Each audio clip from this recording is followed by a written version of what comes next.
Welcome you all to the channel. आज हम लोग डिस्कस करेंगे डीवी केस के बारे में, यानी डोमेस्टिक वायलेंस केस के बारे में। 498A के अलावा ये एक ऐसा केस होता है जिसमें पूरे फैमिली मेम्बर्स का नाम दर्ज कर दिया जाता है, पूरे फैमिली मेम्बर्स को इम्प्लिकेट कर दिया जाता है। कई बार ऐसा देखने मिलता है कि वाइफ के साथ डोमेस्टिक वायलेंस होता है, मारपीट होता है और डोमेस्टिक वायलेंस का केस फाइल होता है, जो कि सही भी है। बट कुछ केसेस में ऐसा होता है कि नोक जोक होता है, छोटा सा आर्गुमेंट होता है और ऐसे में वाइफ अपने घर पे चली जाती है और घर पे जाने के बाद एक डीवी का केस फाइल कर देती है और सारे घर के लोगों को इम्प्लिकेट कर देती है उसमें, और सारे लोगों का नाम इन्वॉल्व कर देती है, भाई का, माँ का, बाप का, सबका नाम इन्वॉल्व कर देती है। और डीवी का केस कोर्ट में फाइल होता है। इसके लिए जितने लोगों का नाम डालना है आप इजीली डाल सकते हो और लोग परेशान होते हैं अननेसेसरली। और कई केसेस में तो ये देखा गया कि मैरिड जो सिस्टर है उसका नाम, उसके हस्बैंड का भी नाम डाल दिया जाता है, सो दैट सब लोग उसमें पिसते रहे और सब लोग परेशान होते रहें। तो आज मैं डीवी से रिलेटेड बहुत सारे ऐसे लॉज, ऐसे कानून बताने वाला हूं जिससे कि आप पे अगर कोई फॉल्स डीवी केस होता है तो आप उससे इजीली बच सकते हैं और निकल सकते हैं। डीवी का केस देखते ही हालत ख़राब हो जाती है, किसी का भी हालत ख़राब होगा, बिकॉज पूरे फैमिली मेम्बर्स का नाम होता है उसमें, फैमिली मेम्बर्स को इन्वॉल्व कर दिया जाता है, जो रिलेटिव्स है, हमारे क्लोज रिलेटिव्स है, उनका भी नाम इन्वॉल्व कर दिया जाता है। कॉम्पनसेशन 2 लाख मांग लिया जाता है। अगर सैलरी सपोज 50 लाख है तो उसमें बहुत सारी चीज़ें इन्वॉल्व कर दिया जाता है। सैलरी 2 लाख दिखाया जाता है, कॉम्पनसेशन 50 लाख तक डिमांड कर लिया जाता है, इंटरिम मेंटेनेंस 10 लाख, ऐसे सारे बहुत सारी चीज़ें इन्वॉल्व कर दिया जाता है। तो इससे कैसे बचना है, ये सारी चीज़ों को मैं डिटेल में डिस्कस करूंगा। तो अगर आपने अभी तक चैनल को सब्सक्राइब नहीं किया है तो चैनल को प्लीज़ सब्सक्राइब करें और वीडियो को लाइक और शेयर करना ना भूलें। तो अगर आपके ऊपर एलिगेशन सही है तब तो बिल्कुल आपको पनिशमेंट मिलना भी चाहिए और आपको ये सारी चीज़ें फेस करना भी चाहिए। अगर मारपीट हुआ है, अगर आपने मारपीट किया है, डोमेस्टिक वायलेंस किया है, तो आपको ये सारी चीज़ें फेस करना चाहिए। बट अगर आपके साथ नहीं हुआ है, अगर आपने डोमेस्टिक वायलेंस नहीं करा है अपनी वाइफ के साथ और ये आपके ऊपर सारे फॉल्स एलिगेशन है, गलत एलिगेशन है, तो आपको डरने की ज़रूरत नहीं है। आपको बिल्कुल भी डरने की ज़रूरत नहीं है, बिकॉज जब फॉल्स एलिगेशन होता है तो उसके पास कोई प्रूफ नहीं होता। अगर सही एलिगेशन है आपके ऊपर तो डेफिनेटली वाइफ के पास मेडिकल सर्टिफिकेट्स, ये सारी चीज़ें इजीली मिल जाता है। बट अगर फॉल्स है तो उसके पास कोई प्रूफ नहीं होता और प्रूफ करने का बर्डन वाइफ के ऊपर ही होता है। डोमेस्टिक वायलेंस के केसेस में कुछ मिस्टेक कर देते हैं हम लोग, जिसके वजह से परेशान होना पड़ता है। तो जब डोमेस्टिक वायलेंस का पिटीशन आपके हाथ में आता है, कोर्ट आपको सेंड करता है, तो आप जनरली क्या करते हैं कि आप अपने वकील साहब के पास जाते हैं और वकील साहब को देने के बाद आपका लॉयर एक रिप्लाई फाइल कर देता है। बट ऐसा नहीं करना चाहिए, बिकॉज ऐसे तो केस चलते ही रहेगा और बहुत साल तक चलते ही रहता है।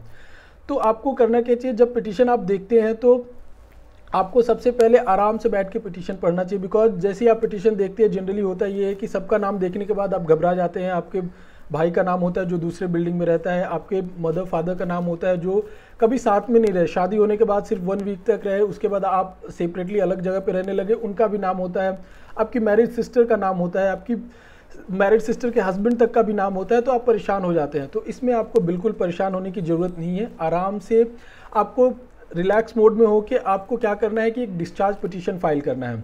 डिस्चार्ज पिटीशन में सब कुछ बताइए कि मेरी सिस्टर दूसरी जगह पे रहती है, उसका हस्बैंड दूसरी जगह पे रहता है, मेरा जो भाई है वो दूसरे बिल्डिंग में रहता है, मेरे मदर फादर के साथ कभी वो रही नहीं।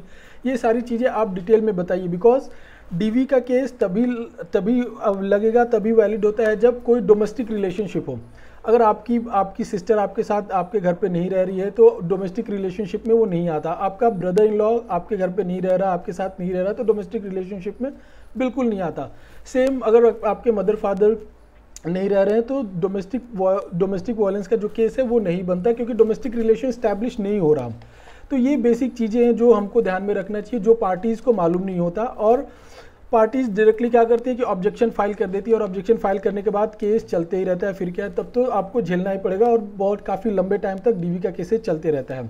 तो सबसे पहले आपको करना है कि डिस्चार्ज पिटीशन फाइल करना है और डिस्चार्ज पिटीशन में आपको सबके नाम निकलवा देने हैं। सबके नाम निकलवा दीजिए। अगर वकील साहब आपके अच्छे हैं तो वो कोर्ट को कन्विंस कर सकते हैं और जो भी नाम है, जो भी फालतू के नाम है, नेसेसरी नाम है, वो निकलवा सकते हैं। आपका नाम तो डेफिनेटली रहेगा, because you are a main accused. आप मेन एक्यूज्ड हैं तो आपका नाम रहेगा। अगर आपकी पेरेंट्स, आपके मदर फादर आपके साथ में रहते हैं तो उनका नाम निकलना थोड़ा मुश्किल हो जाता है, बिकॉज वो डोमेस्टिक रिलेशनशिप में आता है, एक ही घर में अगर रह रहे हैं तो। अगर वो सेपरेट रह रहे हैं, दूसरी जगह पे रह रहे हैं, तो डोमेस्टिक रिलेशनशिप में नहीं आता, तो उनका नाम भी इजीली निकल जाएगा। तो अब आपके लिए बड़ा इजी हो जाता है, बिकॉज जिधर 7-8 लोगों का नाम था एक डोमेस्टिक वायलेंस के केस में, अब सिर्फ आपका एक नाम है, एक आदमी को ही जाना है केस में और एक आदमी को ही केस फेस करना है। सो फर्स्ट ऑफ ऑल आपको डिस्चार्ज पिटीशन फाइल करना है, देन रिजल्ट आने के बाद आप जो भी पिटीशन का रिप्लाई फाइल करना है वो रिप्लाई फाइल करेंगे। अब जो भी झूठ बोला है वाइफ ने, जैसे आपकी सैलरी सपोज 50,000 है और वाइफ ने 2 लाख बोला है, तो आप सैलरी स्लिप दे अपना कि मेरा सो एंड सो सैलरी है, 50,000 ही सैलरी है। बिकॉज लोग इसके लिए बढ़ा के बोलते हैं क्योंकि उनको मेंटेनेंस ज़्यादा मिल सके, इंटरिम मेंटेनेंस ज़्यादा मिल सके।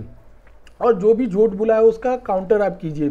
लोग ये भी दिखाती है वाइफ कभी कभी कि आपको एक्स्ट्रा सोर्स ऑफ इनकम है, जैसे लैंड से, प्रॉपर्टी से, ये सारी चीज़ें, तो उसको भी आपको काउंटर करना पड़ेगा। और अगर वाइफ के बारे में आपको जानते हैं कि वाइफ का कुछ सोर्स ऑफ इनकम है, कुछ उसके अकाउंट में मंथली पेमेंट आ रहा है, या फिर उसको जॉब कर रही है, हाईली एजुकेटेड है, प्रोफेशनली क्वालिफाइड है, देन ये सारे चीज़ों के रिगार्डिंग आप प्रूफ दीजिए, सब डॉक्यूमेंट्स दीजिए और कोर्ट को ये कन्विंस कीजिए कि सर इसको मेंटेनेंस देने की ज़रूरत नहीं है, इसके साथ कोई डीवी नहीं हुआ है, सो कॉम्पनसेशन देने की भी ज़रूरत नहीं है।